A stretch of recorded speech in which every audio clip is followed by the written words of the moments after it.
Good evening everyone and welcome to TTML. We are here for Division 5 action, the first race of the new year of course, as we take in the Mexican Grand Prix for round 10 of the championship at the Autodromo Hermanos Rodriguez. Yes, my Mexican is fluent tonight. I'm very glad with my northeast accent. Good evening everyone, of course I'm James Head, going to be taking you through the stream, and joining me in the commentary box is the recently crowned two-time League of Europe commentator of the season. I'm sure he'll take my job at one stage as well in TTML. It is Mr. Daniel Hoggard. Dan, how you doing? Hello James, and yes, thanks for convincing the audience that Mexican is actually a language.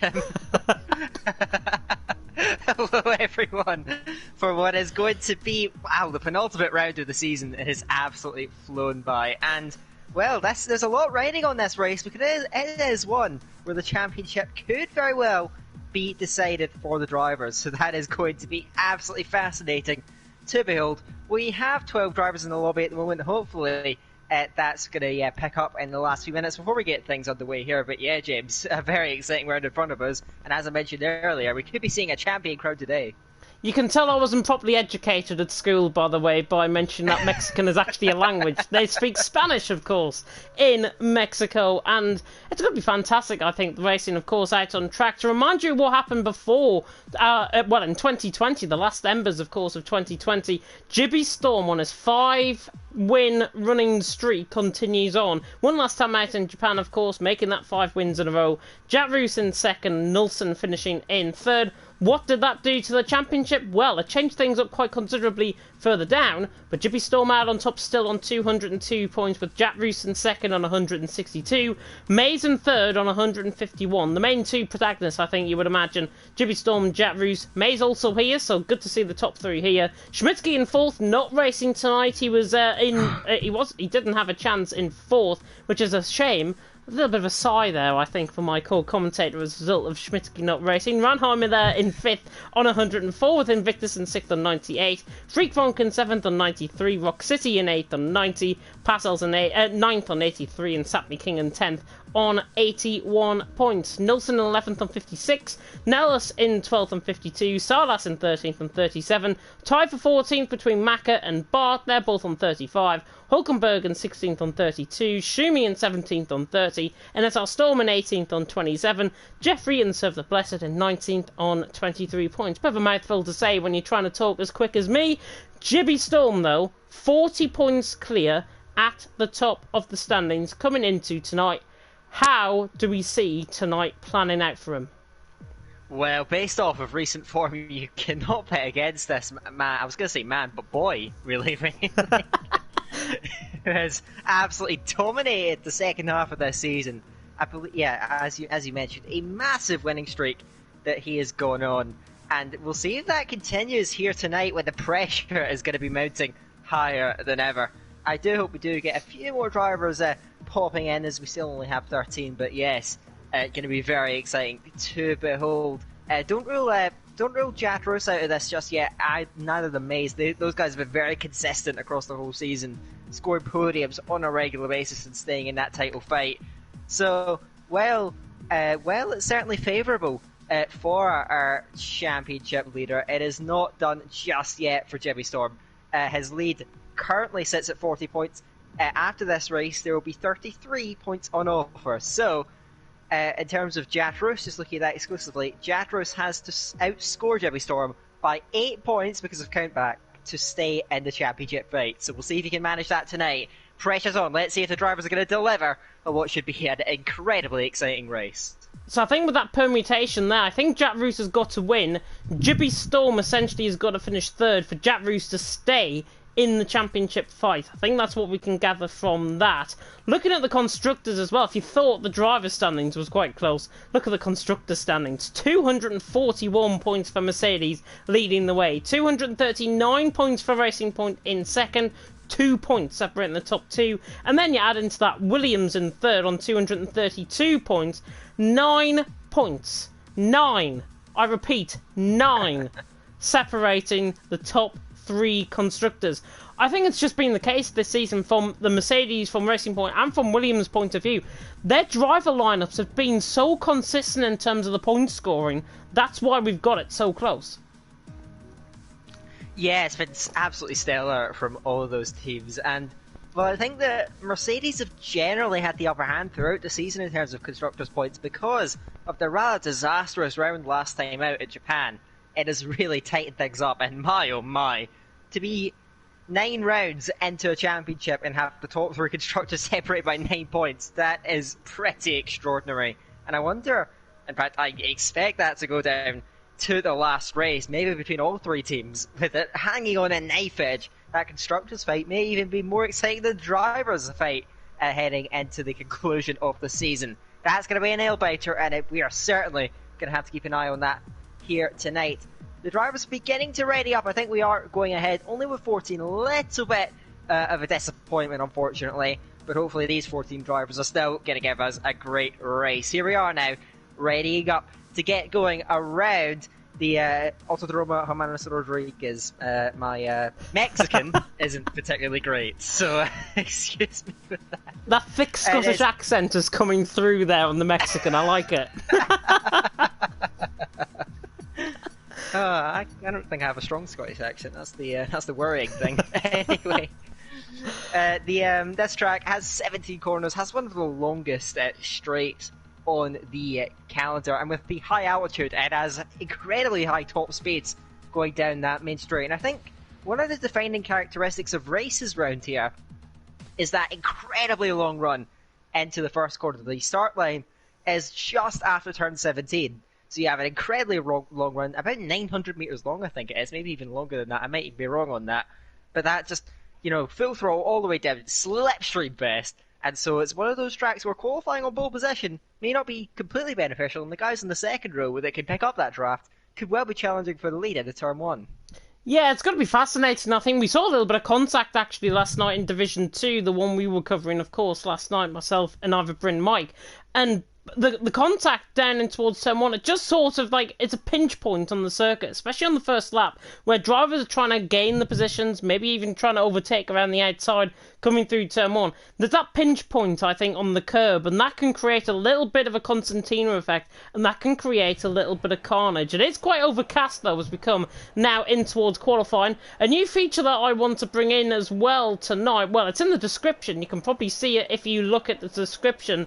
We can now donate to help the league grow going forward. So you can PayPal TTGaming Esports, and you can have a look on there. You can PayPal however much you want. All of the funds will go back into the commentary, into the league, and into funding the great racing that we've got here, of course, at TTML and on League Racing TV, of course. So if you are very generous, then you can do that, and that is going to be a significant thing going forward, of course, in Season 3. Apologies if you've seen a black box on your screen. Somebody has just decided to invite me to a party, which is not that great. Clearly you can see that I'm streaming, whoever that is, if he is tuning in. But Racing Point out first, and it is our championship leader, Jibby Storm, who is out first, out on track. And he's out on a set of soft compound tyres, which is good to see. Looking at the overcast conditions, these softs I don't think are going to operate the temperature that they would, because the tyre take around here is quite high anyways. But with overcast conditions, they're not going to really operate, and you're not really going to see the times that you would expect necessarily. Yeah, it's going to be harder for these drivers to find the grip out there, and of course trying to strike that balance going to be very difficult. I am surprised to see so many drivers out there on the softs, because the tyre strategy here is very pretentious. I think the two-stop strategy is actually usually quite favourable around here, so maybe these drivers maybe opting to go for the soft instead of a more conservative strategy, maybe going for the mediums. NSR Storm is out there on the medium tyre, but he is. We'll see how he gets on, because these drivers only, of course, only have one set of those yellow walls available to them. So it's a difficult balance to strike, and the strategies around this track are so fascinating, because everyone back you up to that last sector. Jimmy Storm, championship leader, your 5-time consecutive race winner, over the line. Let's see how the champion-elect almost can get through over the line to start the lap. Let's see how the Dutchman gets on here. Yeah, it opens up the DRS, running in towards 200 mile an hour already. In excess of 210 you can get down the straight if you prioritise that setup going down the straight. Now down towards turn 1, very hard on the brakes. Most of the guys on a set of softs could be going on a set of softs because it could be overcast, and Jibby Storm has just invalidated coming through turn 3, which is an absolute disaster. Then we got Rock City behind him on a lap, along with Maze, who's on an outlap, so we'll go on board with them with Rock City. Why drivers might have gone onto the softs could mean that we are expecting rain later on in this qualifying session. That's the only thing that I could think of that majority of the guys are going on. 28.2 though through the first sector for Rock City. He's got Maze just in front of him. It's going to be quite interesting though, because he's now coming through the S section and he's going to pick up a lot of dirty air from his teammate ahead. And in fact, he won't pick up a lot of dirty air, because what I've just said there, Maze gets out of the way to the right hand side and lets Rock City through on his way. Now through the S section, and he invalidates coming out of turn 11, then through turn 12 as Invictus has retired out on track, and he's crashed coming out of turn 7. Oh my, that must be just picking up that throttle pedal and getting it all wrong. And Invictus, whose qualifying form has been sterling, absolutely superb throughout this season. Yeah, you can see him there at the side of the road. Just dropped it on the throttle, kind of ricocheted back across the track there, and that's going to be quite the obstruction for the drivers coming past.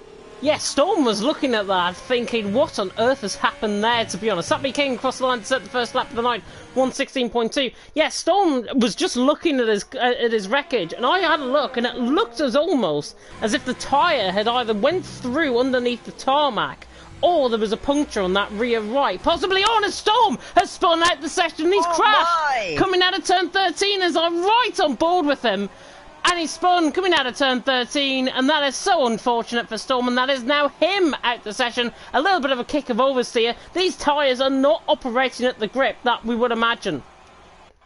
And these drivers are going to have to adapt to that then. Find the grip out there and find a lap time to go with it. Wow, what a delicate balance these guys are all going to have to try and strike here. It is a very high pressure situation for these guys that they're gonna have to come through on then. Who is closest to the end of the lap? I believe Maze is navigating through now onto the brakes at the turn 13, getting that all slow down. You can see balancing the throttle then, as we may actually have rain very early on in this session. So as you mentioned, that's why everyone's trying to get out early, and we could be seeing that could well be the pole lap there for Maze if the conditions deteriorate quick enough. Let's see who else is on the lap there. We have, I believe, a Williams coming towards the end. That's Freak Rock, but he has invalidated on that lap. You can definitely see the raindrops forming on the visors of the drivers now. So these lap times are going to have to come thick and fast now. This could rapidly change up the order here. Over like TTML goes second. My oh my, was he close to snatching pole away from TTGaming, but it wasn't quite to be. We are seeing, I believe that Sapmi King has come through. He's dived to the pit lane, but the way the conditions have just fallen off, we may not be seeing many valid lap times at all here, and it's going to be all about getting these laps in as quick as you can. Silas now, coming around the final corner, and you can see it as well off the pace, down there on the 1:16.8. So the conditions, the track is definitely falling off here, James, and this could be dramatic. It means that Maze, who's still an outside bet for the championship, may well have guaranteed himself a pole for this critical race. Oh, goodness me, coming through the S section, Jibby Storm invalidates again. Out on track, it is so slippery coming through that S section. The rain is getting heavier. Sapmi King is retired, I think, out on track. He might have lost it out on track coming through turn 7, I think. He's retired out on track, in fact, so obviously not feeling he can get a bit of a delta time going. Maze is into the pit lane, Jibby Storm into the pit lane, and that means Maze possibly has just set the pole lap for everyone to beat. I wonder if we're going to get a full 18-minute qualifying session, though, out on track. Rock City is on a lap. Jack Roos ran the final... Oh, not Jack Roos ran the final corner, sorry. Jack Roos is coming through the end of the first sector. It was Passels across the line, but I think he invalidated. Rock City now on a lap, coming through the end of the first sector. Look at the rain. Getting heavy right on track, 28.8 from Rock City. He's going to try and commit this to try and beat Maze out on track. Maze Day Miles, by the way, separated by a second, not by 200ths of a second, where I thought Dan mentioned. So Maze is miles ahead of Day Miles at this stage. Yeah, I didn't even clock that. My, that's impressive from Maze. My apologies there, that's a massive blunder on my end. But it's still worth some of these guys going out and setting lap times, because there's only 5 lap times on the board. So it's an opportunity to get yourself up near the front of the grid regardless, even though the conditions have fallen off a huge deal here. So let's see then. So coming through over the line, I see Hulkenberg's dropped as well. And that again is going through turn 7. So these drivers really struggling with that double apex corner. Rock City coming over the line. This will be nowhere near any. Again, he's down to the pit lane. Jack Rose has jumped up, and I don't see the logic in pitting, because at the very least you're getting a lap time on the board instead of having nothing on the board and starting further down the field. So it's worth all these guys just at least getting something down, so they're not starting right in the back, as opposed to the guys that haven't set times. DRS disabled, we're not seeing any quicker times here, and that is an absolute guarantee. And Jimmy Storm just pretty much proved that as soon as you said that. He just lost out of turn 2 coming through turn 3. I wonder if everyone's going to retire, or if people are going to set intermediate lap times out on track. There's hardly any point, to be honest. I would just say retire, end the session early, let's get the race done early. That's what I would think. Maze, though, out on top, Demal second, Sappi King and third. But look at the lap times that everyone's setting now. 121s, 125, some Passels as well. It's not going to be improving. Jimmy Storm has retired out on track. And in fact, Hulkenberg crashed it coming through turn 13, I think, out on track. Well, if you're wanting to tune in for a bit of action, there's a Williams coming out the pit lane in Freak Ronk, I believe. He is just about to exit the pit lane, and he is going on to set an intermediate compound of tyres. Now, the Inters, I think, around here are about 8 or 9 laps slower than the softs. So, imagine Freak Ronk to go in between Jack Roos and Passels, I think. Silas has now retired out of the session through the S section, and it is absolutely like a sheet of ice out on track. We know it's been snowing here in the UK, but it is literally like a sheet of ice out on track, and all the drivers are falling foul of the conditions.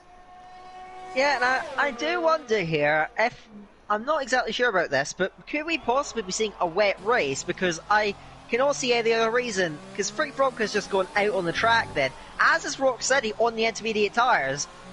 I'm not sure if they're going out to try and get up the grid. They might be going out to maybe just get some running in front of a potentially wet race. Something of a conspiracy theory on my end then, but just a thought ahead of this one. Let's keep an eye out. But yeah, Freak Ronk and Rock City going out on enters, and yeah, maybe just trying to get some running out on these tyres then, and try get some knowledge down before we get into a race. We'll see if that turns out. It could be completely bone dry, and with it being Mexico, I wouldn't be surprised.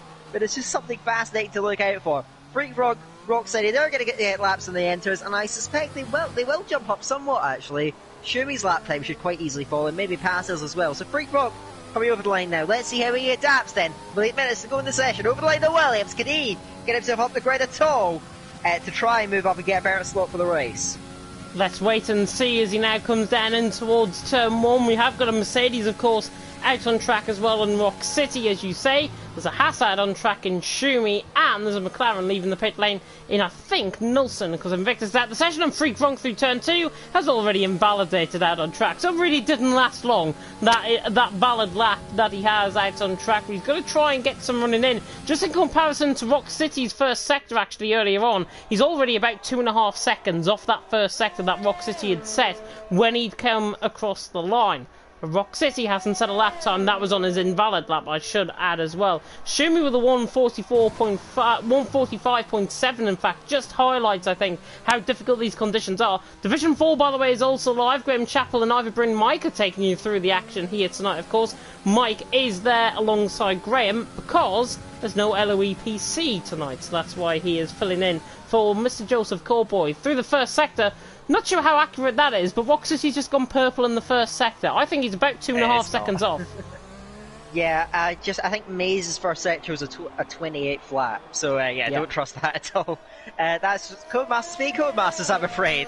Let's keep an eye out for Rock City though, heading through this S section, which a lot of these corners in the modern F1 cars, there's so much downforce, they're completely flat out in the dry. Of course, in the wet, very much not the case now. Powering out of turn 10 to the cake of 11. Where do we end up? A 103.6. That is, several seconds off the pace. But it may well be in the top 7 at time-wise. There are a few other drivers that have opted to go out there on the entrance as well to close out the session. But OWR, Rock City, coming through. Turn 16 now. Takes it in second gear. Short shifts immediately.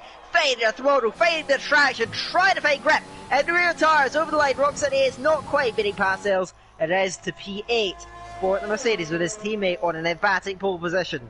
So that does suggest that we're probably not going to be seeing anyone really troubling, especially because only Shumi and Freak Ronk, who are behind Rock City, are actually still in this session. Everyone else below is out. Oh, so we'll see if anyone else... Oh! Jack Roos has a major moment coming out of the S section there, or just on the entrance into the S section. He just caught the curb coming through turn 8, spun the car, he is round, and Jack Roos will not be improving, I don't think. Mays is retired from the session, so the pole sitter retires, which makes me imagine conditions are going to get worse before they're going to get better. So that, I don't think, if I'm really right in saying, I don't think we'll see any improvements. Maybe apart from Shumi, maybe apart from Freak Gronk. I don't think we'll see any improvements from anyone else, though. Yeah, I don't imagine so either. We are still seeing action out on track as Nilsson is going out on the wet. Well, he's not going out, but he selected the wet tires in his pit box. So let's see if he does decide to go out in there. I don't think it would be the weirdest strategic decision we've seen this season, but we will keep an eye out on that. Jack Roos has gone through. Let's see. I don't expect him to improve on his time, but he's looking to still get some running in at the very least. As he cuts right across turn 1 and immediately validates that lap. It won't make much difference in the session, but he is still pushing, and I'm still holding out for my conspiracy theory. So maybe we'll keep an eye on that. That said, he has turned down his ERS, so conspiracy theory is slightly in the mud there. But Shatterus still out there on the track there. Passes is in behind him again. Probably not going to find an improvement, but is still looking to get some running, and Shumi and Frank Rock are out there as well. Maybe we'll try and topple Rock City's time and just get some grid position. Whereas, you're seeing Jimmy Storm, they're in 11th place there on the standings, and I think it's pretty random how those four guys that have, well, those 5 guys at the moment, Freak Rock is out there, those 4 people that haven't set lap times will be arranged on the grid. So you're seeing Maze up the front, Jatro's doing okay-ish in 6th, and Jimmy Storm outside the top 10, but if it's a dry race, because I'm slightly puzzled here, because we've had some degree of rain in the session. Will all the drivers in the top 10 have free choice of tyres, or just the ones that have qualified set their fastest time on intermediates or wets? I don't know, is what I'm going to say, to be honest to that. I think, honestly, if drivers have qualified in the top 10, they will get to start. With it being written in the session, I wonder if they're going to select a free compound of tyre. But the likes of Mays, the likes of Damals, of course, have set their laps on a set of softs. So it makes me imagine, are the top 7 going to be on that compound of tyre? If Shumi doesn't improve on his lap time, and he doesn't look like he is through the first sector, but to that degree it looks like the rain is beginning to try and ease off slightly as we come through 6 and 7.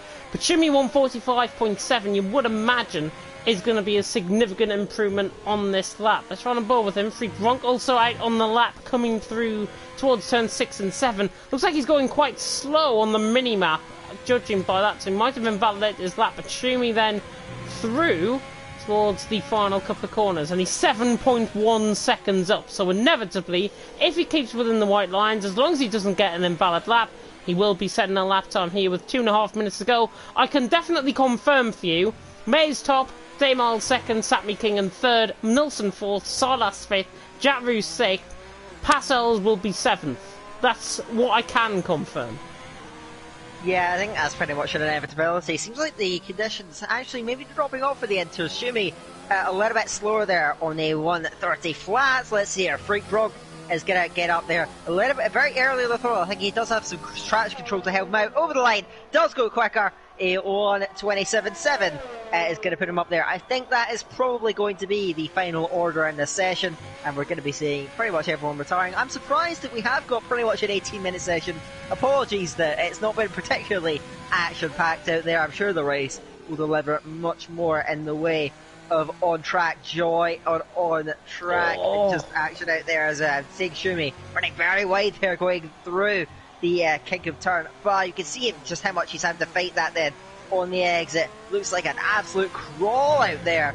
And of course, this track, I have seen rain a few times in quali, never really in a race. We'll see how that's going to work out then. We're still tracking the Haas driver. Can he find maybe just a bit more time on that track? Conditions slowly evolving, so you can find some sort of jumps up as you're adapting to the track conditions. Shumi is faster, but I don't think it's going to be enough to improve on Freak Bronk's position. He will probably stay in that 10th place. Freak Bronk himself is still out there on the lap as well. Maybe try and jump Rock City. We'll keep an eye out. How good is this middle sector going to be? He's 2 seconds down actually, so yeah, he's not going to be finding any way forward. Shumi coming up to the line. I imagine will stay 10th. Yes, he does there. Does improve, but not quite enough to overhaul anyone else. And With just 4 drivers left in the session, looks like we're going to end it with that there. Nelson and Passos just sat in the pit lane, are not going to find anything.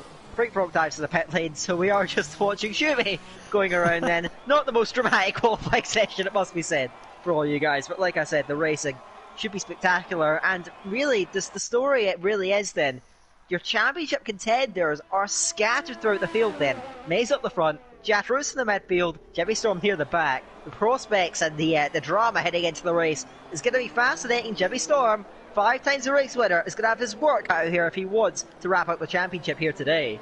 Well, I think William Story would be very happy with the promotion that Haas is probably getting at this stage, if they were still under Rich Energy ownership, of course, and sponsorship, of course, from that random account on Twitter who was going to buy Sunderland Football Club and then it all fell through. He must be a skunk, I can definitely tell you that. Shumi, though, coming through. He's actually improving. He's 8/10 up. He could beat Free Gronky. We'll keep on board with this. A purple middle sector, so he's going quite good on this lap. Car number 19, of course, is the only driver out on track and will be the only one to come across the line at the end of qualifying here. It's Maze out on top, Damal second, Sappy King in third. Maze with that lap time, you were right in saying it was going to be the pole lap. Shumi across the line. I think he's going to beat Free Gronk across the line. Oh, just shy by 82 hundredths of a second.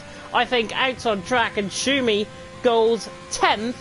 Doesn't improve on his position, but he improves on his lap time considerably. Was getting toward the end of the session. Look, yeah, about a 10th of a second separating Free Gronk and Shumi out on track. But Maze has taken pole position by a second. Daymars in second, Sapmi King in third, Nilsson fourth, Salas in fifth, Javrus in sixth, Passel seventh, Rock City in eighth, Free Gronk in ninth, Shumi in 10th, Jibby Storm, Invictus, Hulkenberg, not 10 any times out on track. Probably, if you're just tuning in at this point, you'll probably be thinking this is an open lobby. It's not, it's TTML Division 5, and qualifying is that sparse because of the changeable conditions. Maze out on top, though, Damal second, Sappy King in third. Maze getting 2 points, keeping him just within the fight. It's only within the fight for second, but just within the fight for the championship. He is in the prime spot, possibly, to take the win out on track. But let's see what these conditions are going to do. Are we going to get the full wet conditions that Dan has predicted? Or are we thinking along the likes of me and saying it's going to be a dry race? Perfect. Dry race. Yeah, conspiracy theories are very rarely right, so I'm not surprised by that. Good to see that since the last time we commentated, the pit lane has decided to actually show up for us here tonight, so we can certainly get into that. Yeah, relatively smaller Grand Prix, guys, but I'm sure the action is still going to be electric out there on the track. Everyone now readying up in front of the penultimate round of the championship. That will be the Mexican Grand Prix. It's certainly in races that I've commentated on, the Mexican race has always been a stellar spectacle, and I'm expecting this to be no different. Let's see everyone loading into it. With everyone, I believe, having free choice of tyres, it's going to be very intriguing to see what everyone is going to go for as we do load in just about now. There we are, and I'm wondering if we get the shot of the drivers. I'm seeing quite a lot of soft tyres out there, it must be said. Let's have a run down, and my oh my, that is overwhelming. Everyone but 8th place Rock City going for the Red Bull soft tyres, and Rock City going for the mediums. It's a medium to hard strategy is feasible around here, I'm pretty sure. While I suspect that everyone else in the grid is going for a two-stop strategy, my apologies. But Rock City would be going a little bit ambitious. He's probably disappointed with the 8th in qualifying, and after some very tough luck throughout the entire season, really, where he's only managed to score 1 victory, when he probably deserved a few more based on his pace. But Rock City, in there in 8th place, do you wonder if he's going to try that one-stop strategy, and maybe, if there's a safety car timing-wise, could jump up through strategy? Rock City's put himself in a very interesting position here. He could, but to be honest, the hards are never really used around here nowadays in Mexico. I think the tyre wear is just so high on the softs and the mediums that the hards are playable, but only I think from the beginning of the race to switch on maybe Trisetta mediums towards the end of the race and then go hard mediums for a one-stop strategy. We saw last night in Division 2 there was a VSC and there was a safety car. Many drivers opted for the two-stop strategy. Some opted even for a three-stop strategy, and it was those that were on the two-stop that really excelled out on track. Because of course Gary won, it was Ryan in second, and in third it was Tionis, of course, last night in Division 2. So already the puns are flowing tonight, and this is before the 36th lap race begins here at the Autodromo Hermanos Rodriguez. Of course, used to be a baseball stadium, and named after, of course, the two Rodriguez brothers that sadly died in both separate accidents, one in F1 practice and one in another motorsport incident in the late 60s and early 70s. But we are now here running up onto the grid, and Dan, you're not escaping from this. Who's your top three? I thought you'd rambled on for long enough. I'll say Mays for the win, because I think he'll manage to convert. I think penalties will play a big role here today. I'm going to go Jatros for second, and we'll say Rock City for third. Jibby Storm, Mays, Nilsson. There's your top three. There you are, you've heard it here first. Now we see the 5 red lights go out here for round 10 of the championship here in Mexico at the Autodromo Hermanos Rodriguez, and it is lights out and away we go. Very quick lights out. Mays was not ready for the start, neither was Dave Miles, and Sammy King has burst through to the lead of the race, and Silas is already up into third. Really good promotion so far from Silas, running down in towards turn 1. Hopefully everyone going to be clean. It's Sammy King who leads, it's Silas in second. Mays were really bad second phase of the restart and through, and he's down to fourth. Nilsson pushes him off track. Dave Miles is down to fifth. There's a crash in the background. I think Invictus has been caught up with Hulkenberg. Schumi was caught up in that as well. But it's Sammy King who leads. Dave Miles now to the inside of Mays, but not quite close enough to try and get the move done for fourth. Dave Miles really dropping down. So the guys that are third, fourth, fifth, sixth, however many places on the grid, Sammy King leads the way from Salah second, Nilsson third, Mays in fourth, Demars in fifth. Look at Jack Roos. Jibby Storm, by the way, is already up into 8th position, and he's right in front of his championship rival. He'd be doing enough at this stage to win the championship currently. He's outscoring his nearest rival, and he's right in behind in a Renault sandwich coming through into the baseball stadium for the section for the first time. Mays is right on the back of Nilsson, but he's not quite close enough. Sammy King, though, towards the end of lap 1, leading the way. Silas has already picked up a 3-second time penalty. Needs to be careful on picking those penalties up. But at the end of lap 1, it's Sammy King who leads. Silas second, Nilsson in third. Yeah, what a dramatic start that was. What a launch that was from Sammy King. We keep flying through then. And the front row sitters looked like they weren't ready. Borderline's going out as quickly as he did. Meso's fighting back. He has a runner. Nilsson already looks to the inside line. Breaks late. Not late enough. Nilsson will cover him off. Just for the time being, though. Whoa. Heading through turns Jatros. 2 and 3 then on the exit. There you can see Jatros for the back then. Ooh. He is looking at the rear wing. Oh, Jimmy Storm then. 2 championship rivals going at it out there on track. But they will sit in the same order just now, and everyone just forming into line. Jimmy Storm looking to continue moving through. He is locked in on the red pass. Looks to the inside line and a turn 6, late on the brakes. Can he get that one down? The passes is hanging around the outside and going to the S section. They are still wheel to wheel, neither yielding here through turn 7 and 8. Brilliant Who's driving. getting back out of it? And Passos does yield it, and Jatros on the inside of his teammate gets through. Passos loses the end, gets the penalty for his troubles. Did really well to stay clean, but couldn't quite manage his Mays! Mays is battling away with Nilsson to the inside line, going into turn 13. Brilliant. Can he squeeze out of McLaren? Yes, he can. Mays keeping his hopes alive, and he moves up back into the podium place and chasing down Silas up the road. Good lead for Sammy King, though, up the front as further down the field then. Free Brook having a little run at front row centre. Dave Miles over the line yet again. Then the pack still very bunched off, apart from Sammy King, who has really taken off an inspired performance so far, as DRS will be activated, won't be in use until near the end of the lap, going through in the first sector. But Sammy King leads the way, but Mays is flying already and crawling over the back of Silas. So Silas had that fantastic launch, but he's struggling to sustain it at the moment in this race. Silas 1 second, but he's holding up a train, and you says that championship contender Mays is going to be all over it very soon. Actually, look at the inside already in a turn 6 on the brakes. Can Mays get that one done there against Silas running out wide, trying to hold it. Mays up to second, 2 overtakes in 2 sectors. Flying as Mays, can he bridge that gap? Though Sammy King is already nearly 3 seconds clear up at the front.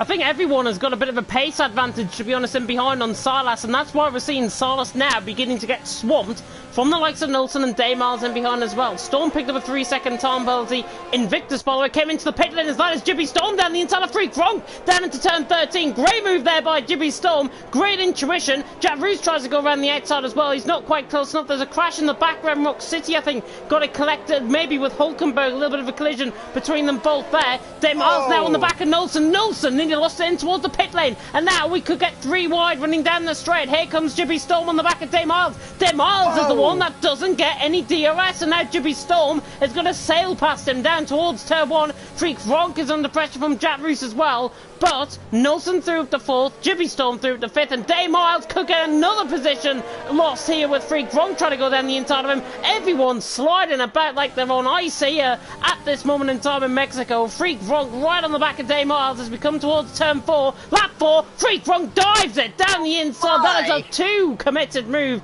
down the inside. I think he has to give that position up, to be honest. That gap was there, and somehow he's actually got the move done. So Freak Gronk maintains the position, he's into 6th. And now Jaffrus looking up to the outside of TTML as well, backs out of that one. But Jaffrus is struggling to stay with Jimmy Storm's charge through the field at the moment. Already in the top 5 there, Hulkenberg picks up a penalty. And Jimmy Storm already has the podium in his sights. What a stellar comeback drive so far. This is what champions are made of, it must be said. But is that champion going to be crowned here tonight? It is not over just yet. Silas another penalty, and running out wide through turn 14 to the inside looks Nilsson. Hangs back for the time being, but this battle over 3rd place is heating up then. Nilsson all over the road trying to put the throttle down at turn 16, immediately onto the overtake. He is hungry to reclaim and get that 3rd place back. Easy. To the inside goes Nilsson with DRS. He will sail past, and is Silas going to give it up to his teammate behind? Jimmy Storm to the inside line. They go for the apex, the pair of them, but Jimmy Storm comes out on top. Then he is let through by Silas. Further down the field, Freak Gronk and Daymars, a fierce battle here over 6th place. My God. And Jack Roos onto the grass, had to avoid the sliding rear wing, the rear end of the Williams. Hey, Shumi! 7th place and does get through. And Shumi on pass hills for the back down the inside. But the contact between them. Through goes Shumi. Action galore, as we're seeing here. Passes down in the 10th there. He struggled to stay afloat there, and is now further up the field then. Nilsson's dropping back from the front 2. And now Jimmy Storm and Silas, the 2 racing points hounding him. Look at Jimmy Storm's progress from 11th on the grid. Now sniffing a podium already. We're not even 5 laps in.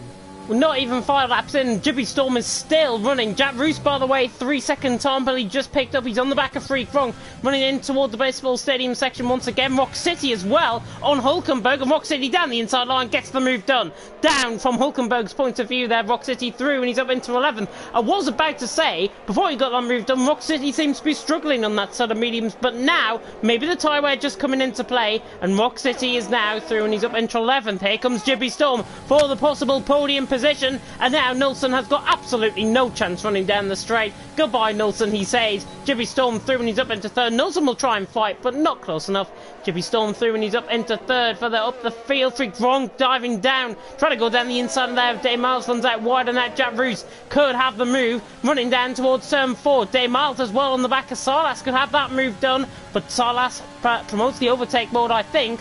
And now Jack Roos trying to go around the outside. Freak Gronk again, really late on the brakes. I'm not sure if he's got his braking points on or something tonight, but he slides the car, and Jack Roos tries to go down the inside. He has to go for the move down the inside. Freak Gronk is still there, and there's a bit of end plate damage. Left side end plate damage for Jack Roos, I think, in a little bit of contact, but he still managed it all the way around the outside, even though Freak Gronk was hanging off the camber of the corner. Jack Roos with lifestyle end plate damage is through, and he's up into 7th.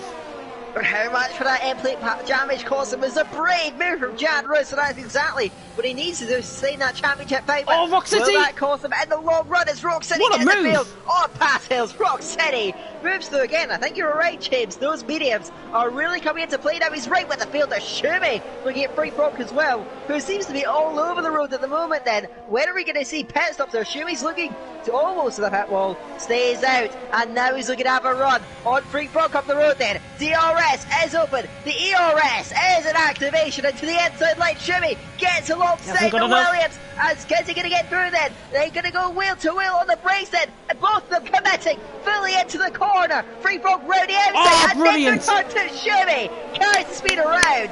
gets the move done and shooting up in a P8 there, free broke again. Slipping back as a race leader, Sammy King with a penalty, and Maze as well is chasing it down here. This race, after a terrible start, is playing back into Maze's hands here.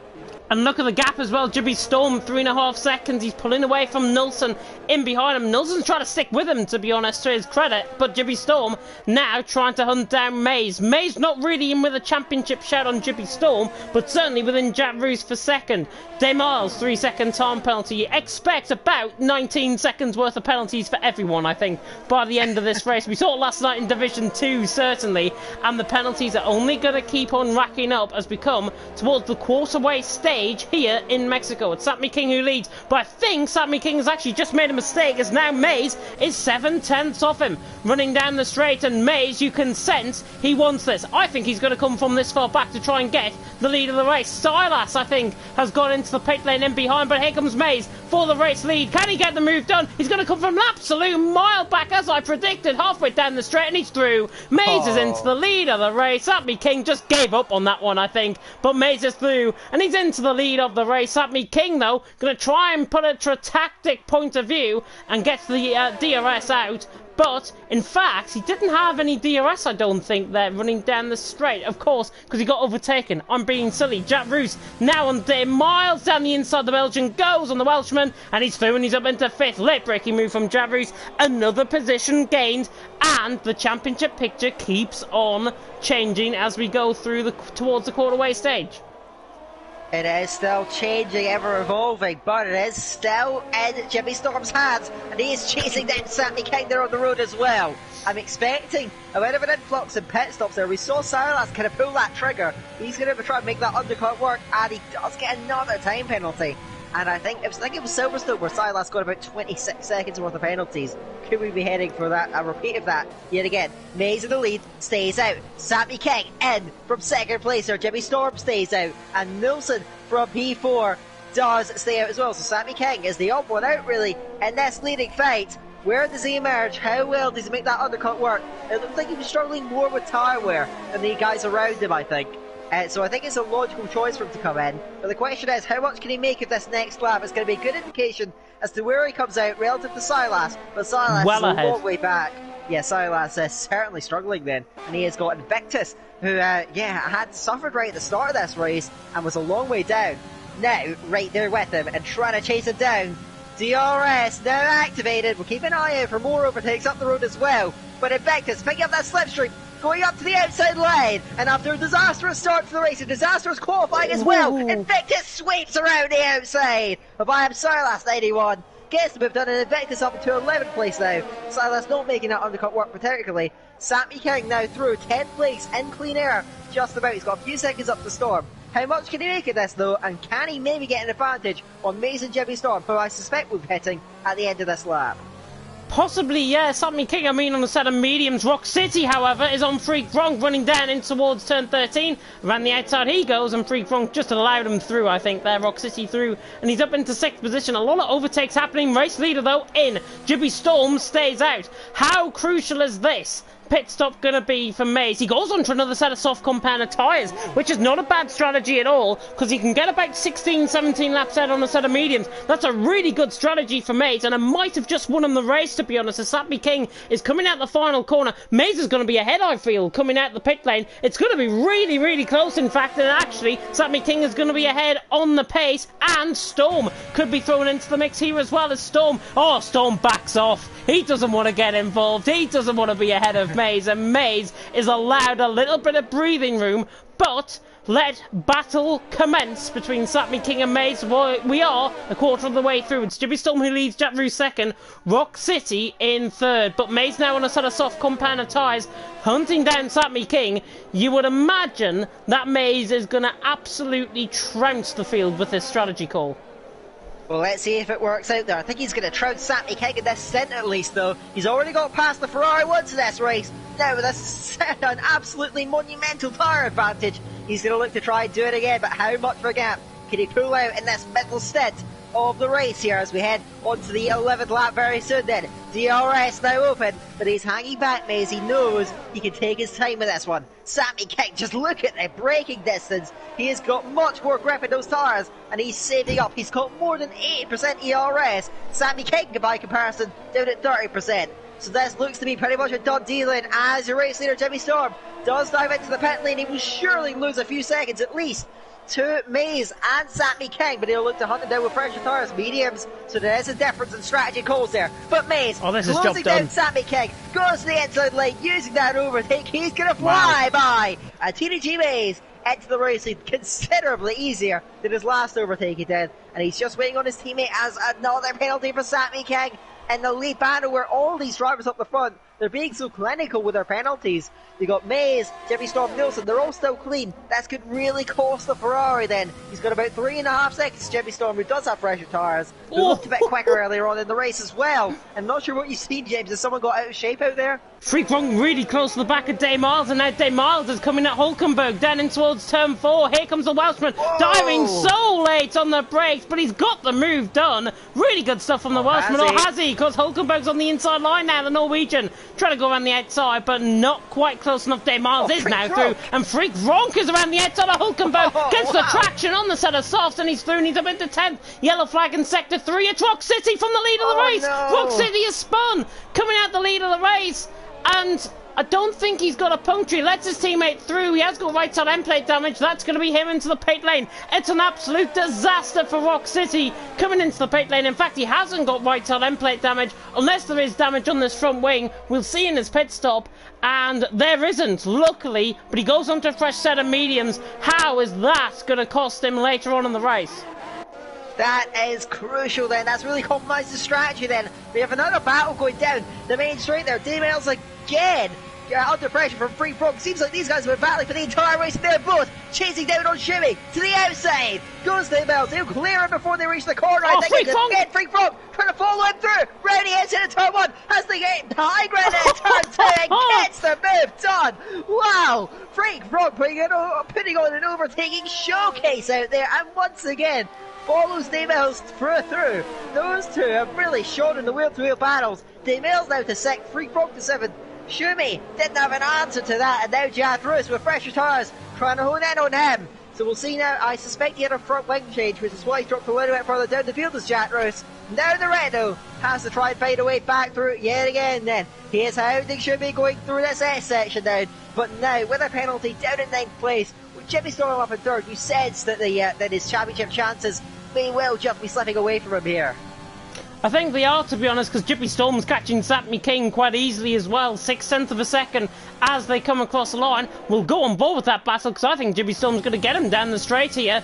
Can the man out on track get him? That was a voice crack and a half, I know. Jimmy Storm running down towards turn 1. Sammy King not quite close enough. There's a 3-second time penalty for Hulkenberg. I think that's his first of the race. That has just been shown. Jack Roos now on Shumi going flying by, and he's through and he's up into 8th position. Let's go back on board with Jimmy Storm because the man is about to get the move done down the inside line. He might not be a boy anymore. He could be the champion-elect after this. He's through and he's up into 2nd. Jimmy Storm through, and because he's on slightly fresher tyres, I think if he keeps that gap to Maze, 3.5 seconds, he's going to start closing on Maze towards the end of Maze's stint, I think. Yeah, there was that tire deg, the tire wear advantage could really come into play. And Maze with a penalty, that is crucial. If Jimmy Storm does not equal out with his own there, we're seeing the penalties being picked up galore on this lap, but that makes a massive difference, and it's very uncharacteristic. Nielsen picks up a penalty, as does Jad Roos, so they are all coming flying in here, and it means we only have 2 clean drivers left in the race, Jimmy Storm and Invictus. But now Maze has so much more pressure on his shoulders now. He has pulled away from Jimmy Storm on this lap, so you sense he still has a little bit more pace in those tyres. But that, when you mentioned, it seemed like a sure victory for him. That task of winning the race just got an awful lot tougher for the outside bet for the championship then. We're looking further down the field as, whoa, I just saw Freak Frog nearly losing on traction. And I think again, you're going to see this dynamic duo go at it again. To the outside, TTML is going to cruise past Silas. And can Freak Frog can lightning strike twice here. He's going to try it again. Round the outside of turn 1. Silas puts up a good fight though. Squeeze him out wide. To the inside, Freak Frog contact. No. And he's pinched too tight into the corner. And Freak Frog around. Maybe he should have really yielded. Maybe Silas should have given more room. Racing against it between them, and round goes the Williams after such a great display of overtaking. Absolutely gutting. And having followed TTML through this whole way through, he's now down in a 12th with wing damage, I suspect, absolutely gutting for the Williams, and that's absolutely ruined this race here today. I was on board with Freak Frog at that, and he was going and applying half throttle going into the corner, so I don't think it's his fault at all. He was there on the inside. He just got forced out tracked by Silas, and there was no way really with how the camber of the corner actually is for him to rejoin in a safe manner. He was always going to make contact, I feel. Certainly as Rock City now is going to get through on Hulkenberg up into P9 he goes. There was always going to be that bit of contact, I think, between Freak Frog and between Silas as well. It will go down as a racing incident, I think, no doubt about it, but it's one of those things. We mentioned about it on lap 1 that there could be a bit of a pinch point. We saw it there right in action as now Jack Roos goes side by side with Silas running down the straight, and this should be a clean sailing move now for the Belgian. Jack Roos is now through and he's up into 6th position out on track, and as you mentioned, Jibby Storm and Invictus are the only two not to get penalties out on track. Are we going to see a situation like Callboy last night where he came across the line I think in 13th position, jumped all the way up to 7th because of the amount of penalties? I have seen that happen in various league races I've commentated on around this track because it's so easy to pick them up then. I think a penalty update is in order. So Mays leading on 3 seconds then as penalties. Jimmy Storm chasing him down is completely clean. Sammy King has 6 seconds worth of penalties. Nilsson in 4th has 3 seconds. Dave Miles has amassed 15 seconds of penalties, and we're not even halfway through the race then. Jack Roos in 6th. There's Dave Miles picks up yet another penalty. That is quite remarkable, really.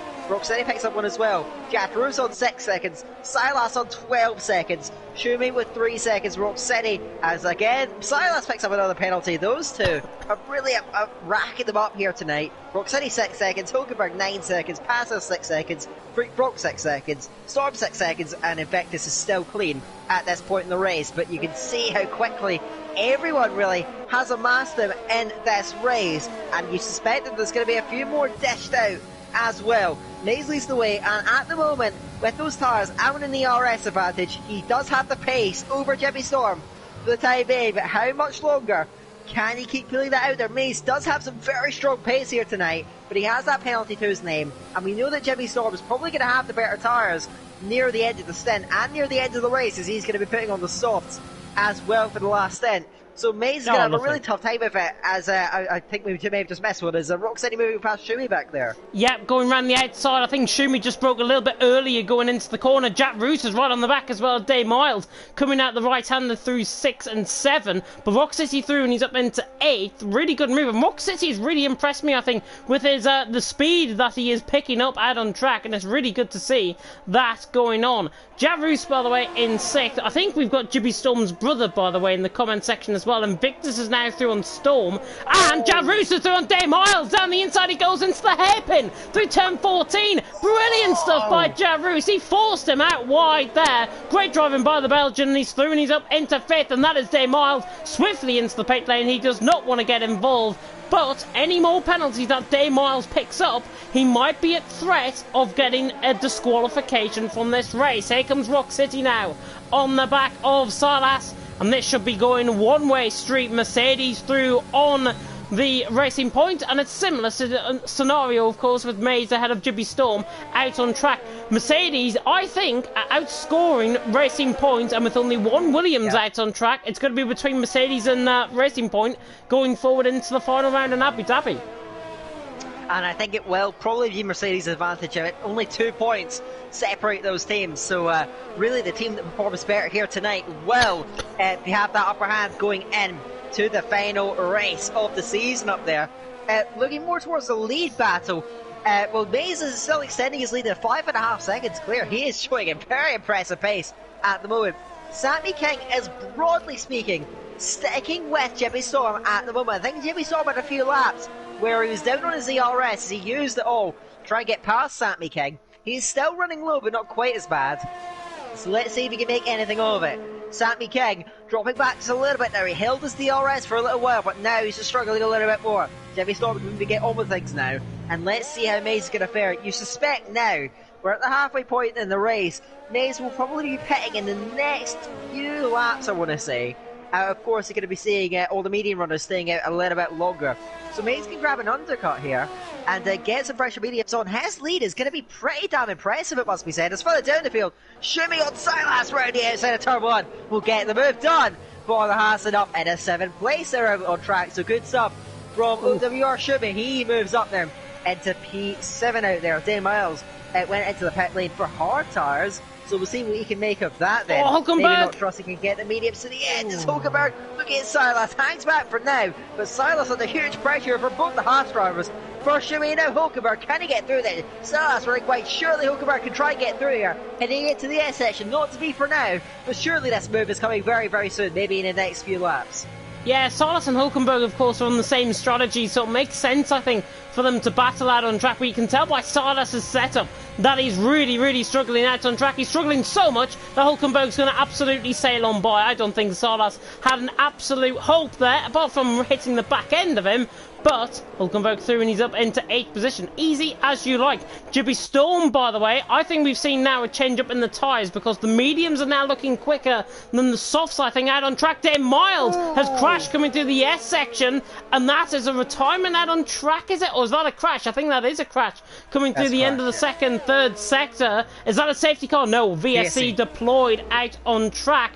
And, fortunately for NSR Storm, he is coming into the pit lane to put on, I would imagine, a set of mediums to the end.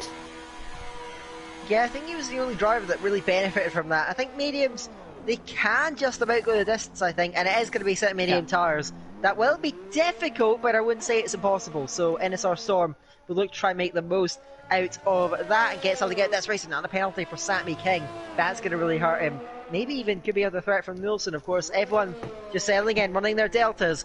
And we'll see how long this is going to last, because Maze, it could be in his interest to pit now, because it's at the early stage of his potential wet pit. No. As I say that, it does. And NSR Storm, just as we thought he was getting a strategic advantage, he has picked up a speeding penalty.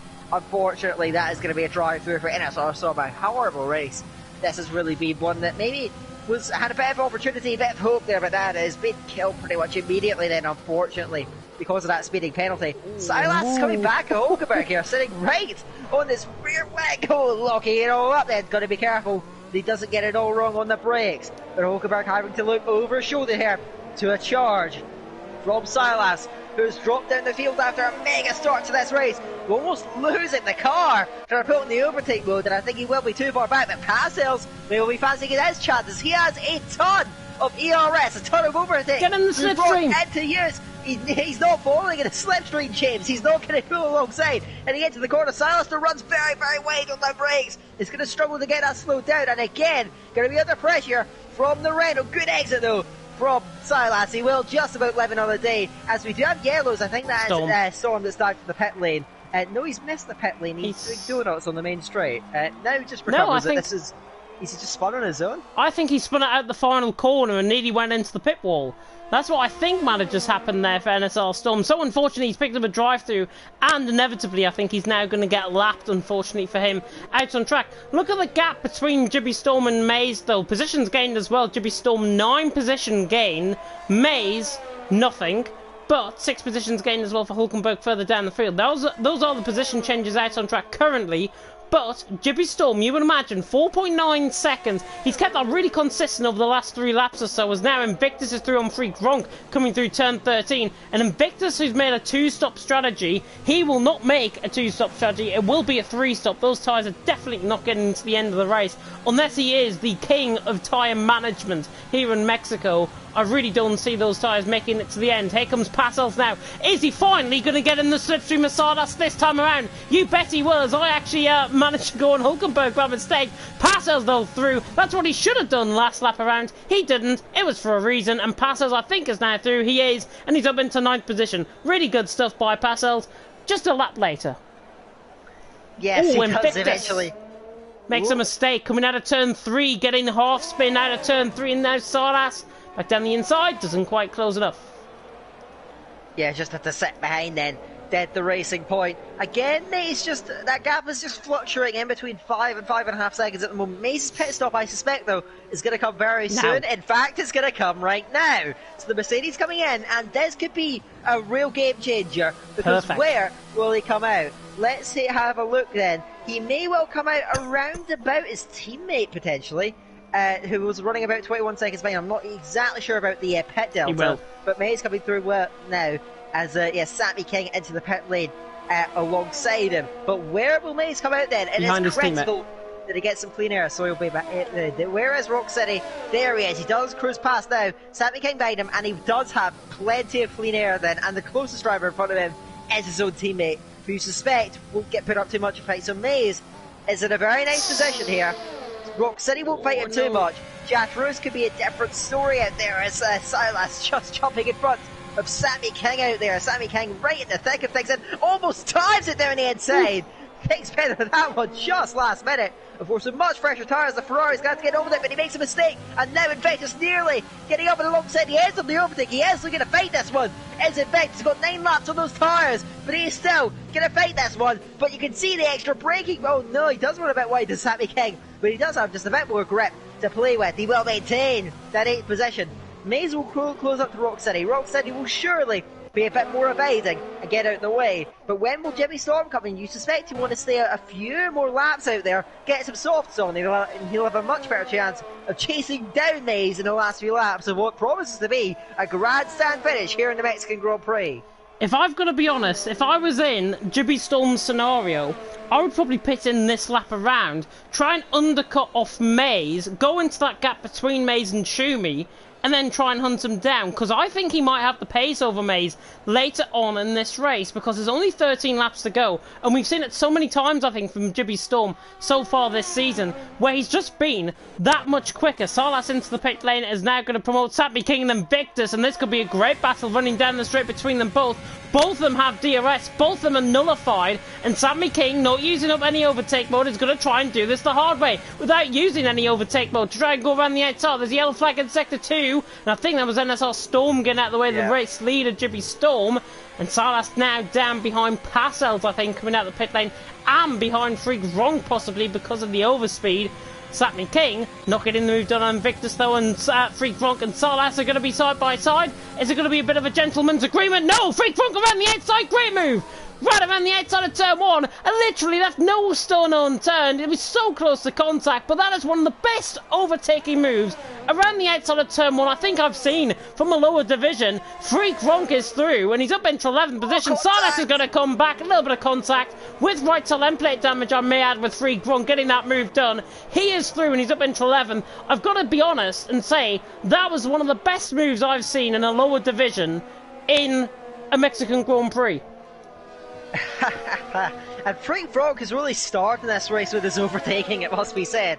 He's been on a roll and he's pulled off some spectacular moves throughout this race. We have a battle shaping up though. Nielsen being chased out by Jatros, being chased out by Rock City, being chased out by Maze, and one is becoming a bit of a scrap building up over that second place on the road. Rock City is right there with Jatros though. Pulls the inside lane of the Rhino, gets alongside and ahead into the braking zone, and through goes Rock City. A strong comeback drive as Invictus is still holding off Sammy King for all of his worth, and Sammy King cannot get through. Ha swap. Through goes Hulkenberg on Schumi, who I believe was just coming out of the pit lane there. Yeah. But Jatros dropping behind, and still Sammy King unable to get through. Invictus may have some older tyres on him, but you suspect that he is not going to get this one up easily. Pig for all his worth, and you said You know, if you're in Sammy King's shoes, you have the better tires, you have more ERS. Well, you use that ERS, as I think you should have done earlier. Get in that track position, don't have to worry about him. By being so conservative, by saving it all up,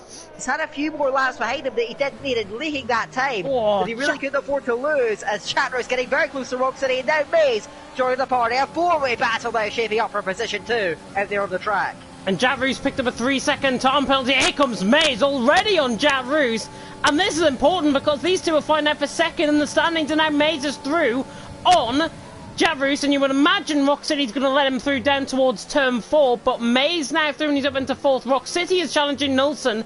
It might be the case where Rock City goes for his own move on Nilsson, but I think with Maze in behind him, it's going to be as it is. Sapmi King now is through on Invictus. He used up the overtake mode to good up effect, and Sapmi King is through and he's up into 6th. But the only problem now with Sapmi King, 13.8 seconds to Javru's, and that is why Invictus is probably going to try and keep up with him for as long as possible before he decides to come into the pit lane and fall down the field, maybe behind Freak Runk, maybe behind Salas as well. Nilsson under a lot of pressure though from the two Mercedes. If he looks behind him, he's got the engine partners of course of this season. McLaren and Mercedes are going to be known in 2021, and Rock City I think is going to let him through here. Maze down the inside, actually doesn't make it life easy for himself, and now that lets in Javru's, and it's an absolute disaster maybe as Jibby Storm is into the pit lane from the lead of the race. So Jibby Storm in. How's this going to be crucial for Jibby Storm? He's going to go on to the softs. He's going to be quicker than the rest of the field. Rock City now into the pit lane. Jibby Storm has got a mountain to climb if he wants this, but he's going to finish at least 2nd position, I think. Javru's and Nilsson, I can't see getting to the end of the race. It's now a case of the hare versus the tortoise. Jibby Storm being the hare, Maze possibly being the tortoise. He looks to move round the outside of turn 1 on Nilsson. Great move, down round the outside, through, and he's into the lead of the race. But now, Jibby Storm on that fresh set of sauce. Oh, he's picked up a 3-second time penalty. He couldn't even cross turn 1.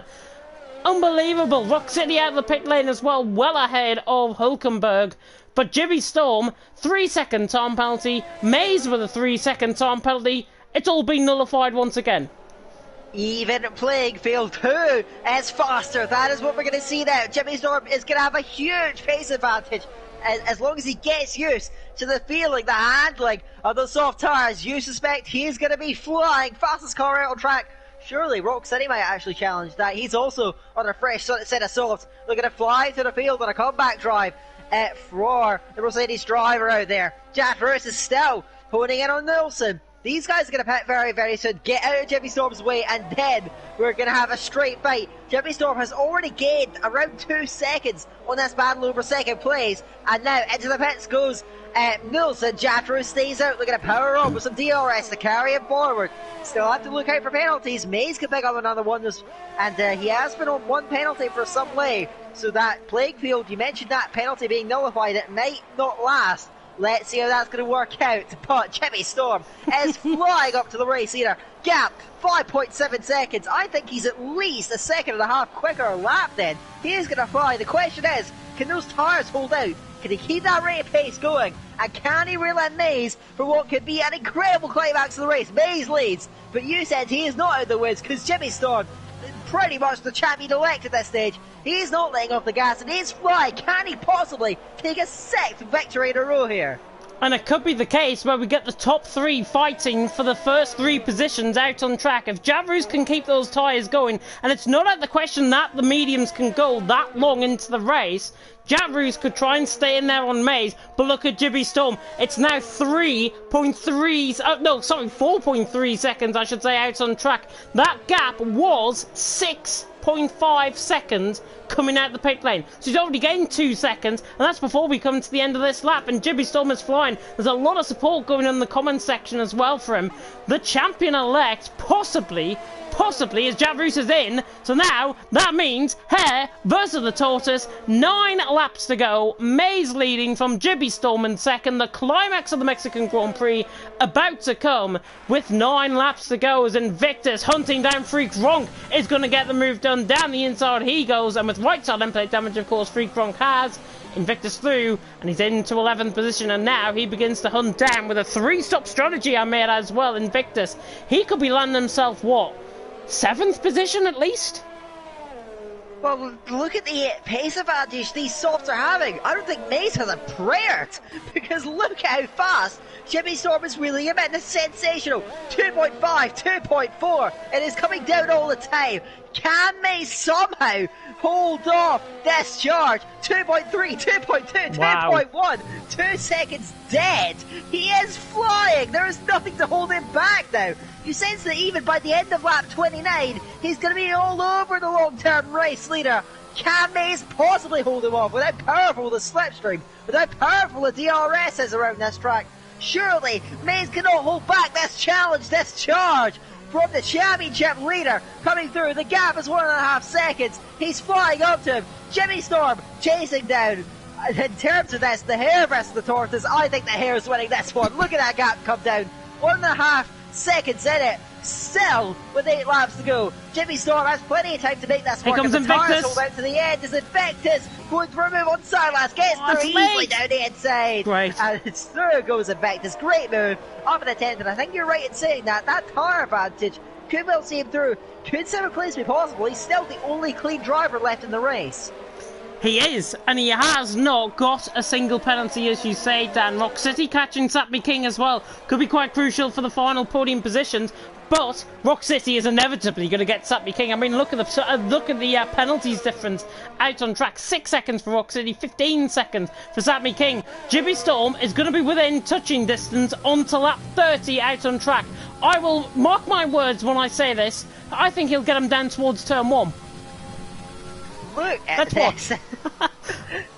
The gap comes down and down all the time. I am inclined to agree with you because the extra grip is just exaggerating going through his last few traction zones on the Rock lap. City. And now Rock Down City the on inside. Sammy King down the inside. He'll get that move done easily though. Sammy King though tries to fight it back in a turn 13. Round the outside, he won't get that done, but he does have an ERS advantage, so we'll see what he can make of that. Jimmy Storm, right there with mates, 4/10 to the gap, and he doesn't have any ERS to use. He's chasing him down all the time, but he will just be patient about this. He doesn't need to go for an over-ambitious move just yet then. We'll leave this battle for 3rd place because Sammy King is not giving this up. Goes to the inside Wow. lane, uses all of his ERS, and there's nothing left to use. Now Jimmy Storm gets alongside Maze for the race lead. Does he get this move done this time? Maze trying to hang it out round the inside. Does not give it up just yet. Maze fighting to the nail for this, and he holds the race lead. Brilliant defense. Brilliant driving, and Maze just about holds off the charge of Jimmy Storm. But is he holding it off, or is he just delaying the inevitable here? Jimmy Storm still has 6.5 laps to make this move work then, and he's got more grip with those tires. But if he gets a penalty, well, that could really level the playing field here. So now, Maze not using as much of the entry there. You can see Jimmy Storm's a bit more confident to use the outer regions of the track. He's closer this time round. So surely Maze is going to struggle to hold on this time. Let's see it now, as now Rock City again on Sammy King down the inside. Same move, this time a bit easier, and I think he'll hold on to it. Jimmy Storm though is right there with Maze. Maze has 4 ERS to use. He can try and get that to keep afloat down the straight, but he's going to run out of that now. The DRS is active. Jimmy Storm down the inside, this time for the race lead. Can Maze somehow pull it back? He's later on the brakes as Maze. Round the inside of 1, down the inside of 2, but Jimmy Storm gets the move done. Superb, and now heading for another race victory. What a remarkable turn of form for Jimmy Storm. Leads the race a lot on the 5th to last lap, 6th to last lap. Sorry, I can barely get my words out. But through goes Jimmy Storm. He's trying to fight back. His only hope now is that Jimmy Storm stars somehow goes off or he picks up penalties. Jimmy Storm now leads, and I think we can say now, pretty much champion-elect. He just had to see out the checker flag to cap off a remarkable championship campaign.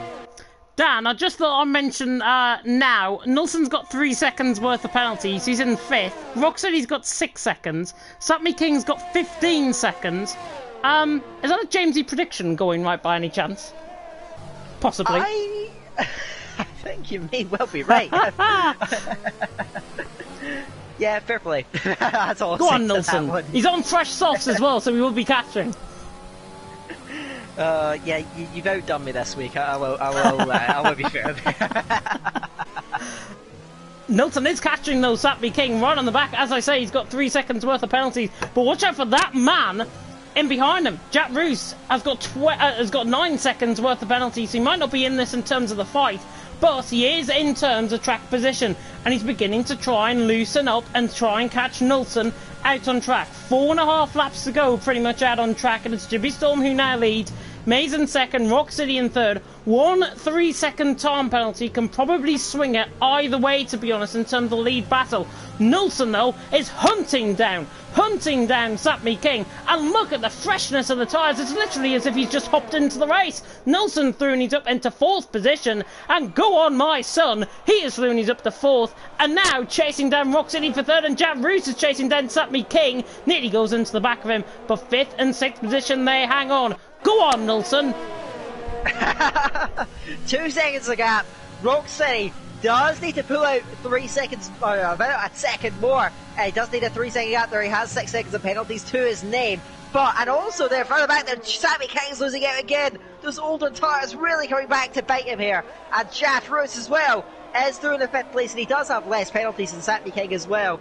Rock City, though, he is showing some strong pace out there, it must be said. Nilsson's going to have to hang on here as a lap fresher tyres. Can he use them to good effect then? Well defending for a potential late charge from Jaff Roos behind then. Jaff Roos isn't fighting with him in terms of the penalty situation, but he might well get him on track. Nilsson's got a tough task in his hands here. This battle's still on a knife edge here. 2.5 seconds is the gap that Rock City can still pull it out with an impressive comeback drive. Let's see when he pull it out then. Nilsson fighting for it. Can he hang on? Can he make your prediction come true here? 2.7 seconds the gap there. He's really struggling out there. It's on a knife edge then. It all comes down to the last 4 laps, James. Give him another car. Come on, Nilsson. 4th position. We're not showing bias towards... I'm only showing bias towards Nilsson because I predicted him for 3rd. So that's why it's 2.9 seconds. It's 3 seconds now. Go on, man. Pick up the pace. Rock City in 3rd. Nilsson in 4th. That's it, Stan. Storm in 3rd. I don't think I've got this excited at a commentary in ages. Shumi is now catching the back of Invictus. But Invictus, I think, just got through on him, in fact. So Invictus now through and he's up into 8th. Hulkenberg 7th, and you would imagine that Invictus's tyres are now beginning to drop off. But if there's any chance of Jibby Storm's tyres dropping off, no is the answer. 3 laps to go, 34 out of 36, and Jibby Storm leading the way from Maze in 2nd, Rock City in 3rd, Hulkenberg another 3-second time penalty. He's got 27 seconds worth of penalties. How that man has not been disqualified out on track as Invictus is now through on him, down in towards turn 13, gets the move done, and he's up into 7th. So that is Invictus through, and he's up into 7th, but Invictus, Hulkenberg, I don't know how he's not been disqualified with 27 seconds worth of penalties. Nilsson, by the way, 3.2 seconds out on track behind Rock City, now 3.5. I think my prediction might be too good to be true. I hope Rock City picks up a 3-second time penalty. no bias at all here, as we are seeing. Oh my. As I've seen someone stopping on track there. That was Storm there letting everyone through. He's in a disastrous race then. Hulkenberg, though, you know what? I haven't seen this many time penalties without being disqualified since Michael Edwards in a 24-hour event a year and a half ago. It's a good job he's commentating on Division 4 and probably hasn't heard that till after the stream. He got 38 seconds of penalties in that race for reference without being disqualified. It's one of the most impressive feats I've ever seen in league racing. It is absolutely stellar. We've got 2 laps left to go here in Mexico. Been a thoroughly entertaining race, and now we're going to see it answer the only last questions we have answered then.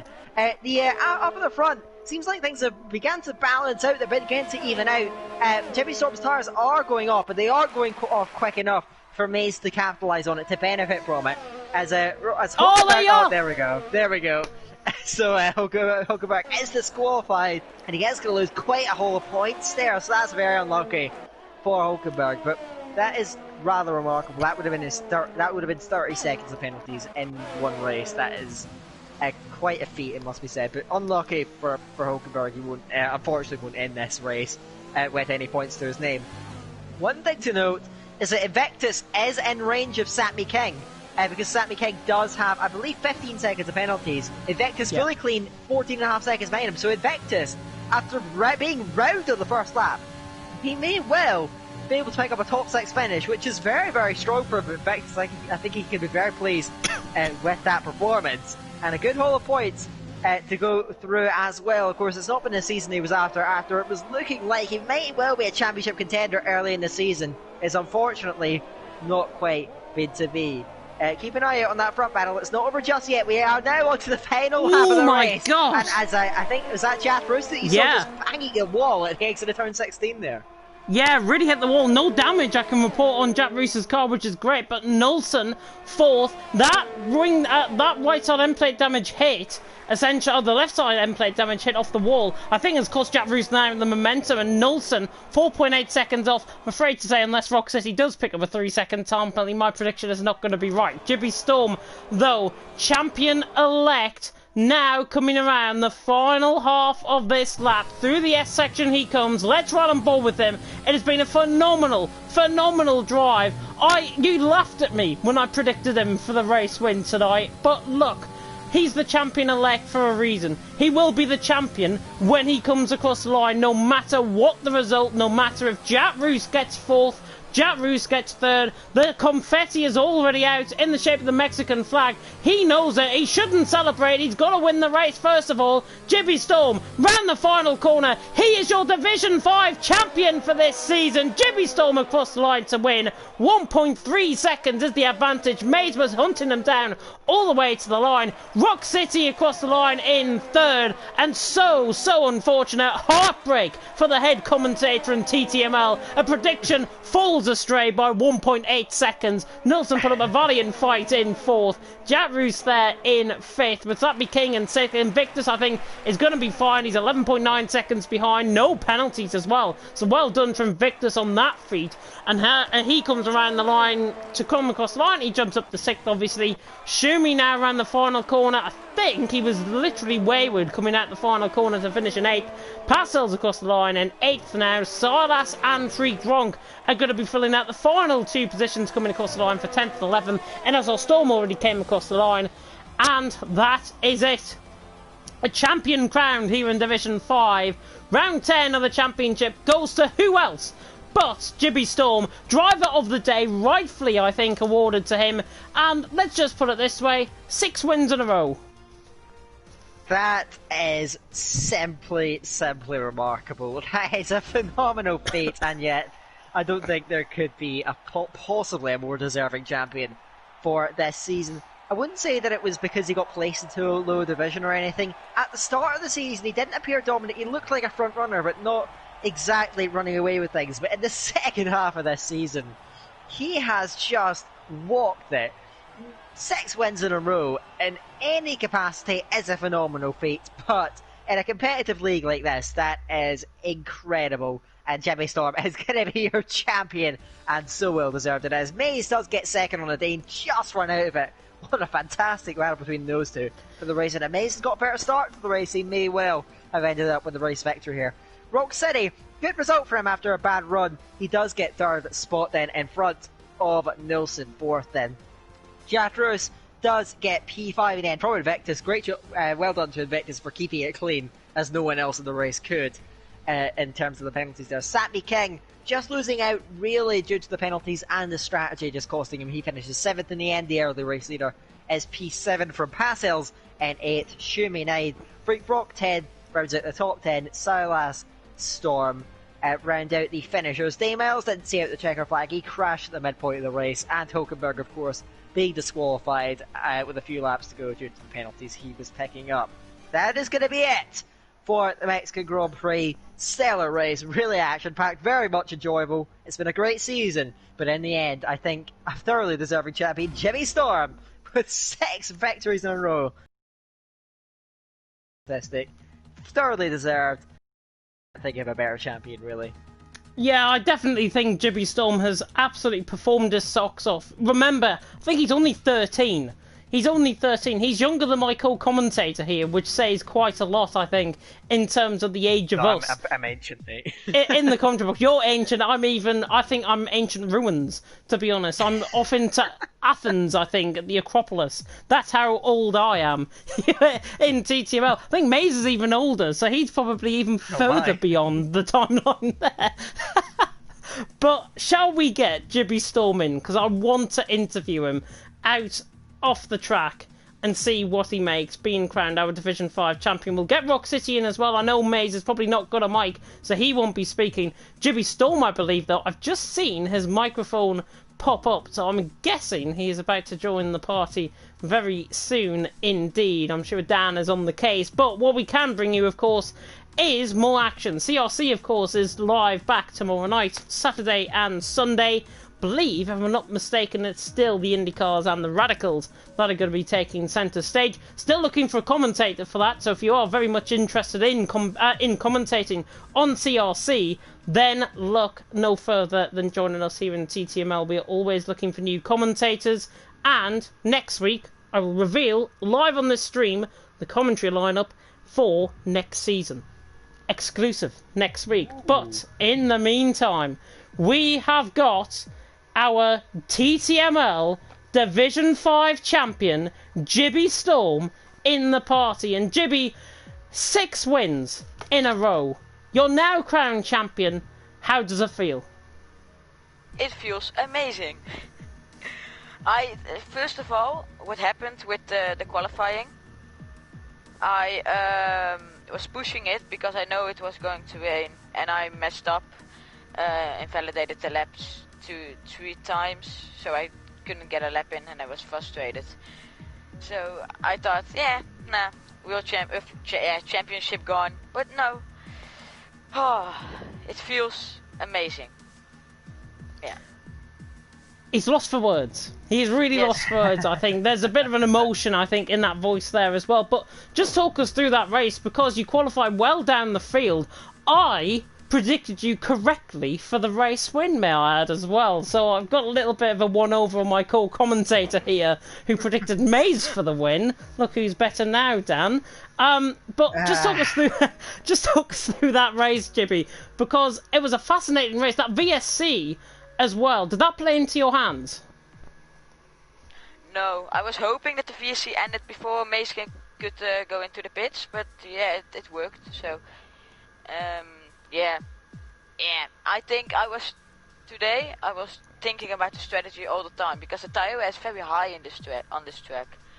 So, and I just about made it. I think 1 lap and I had a puncture. So, wow. Absolutely insane. Now, Dan, any questions? Yeah, obviously. Does it ever get boring winning races? Because obviously, I mean, because what's quite remarkable is that of all your many race victories, none of them have really been dominant.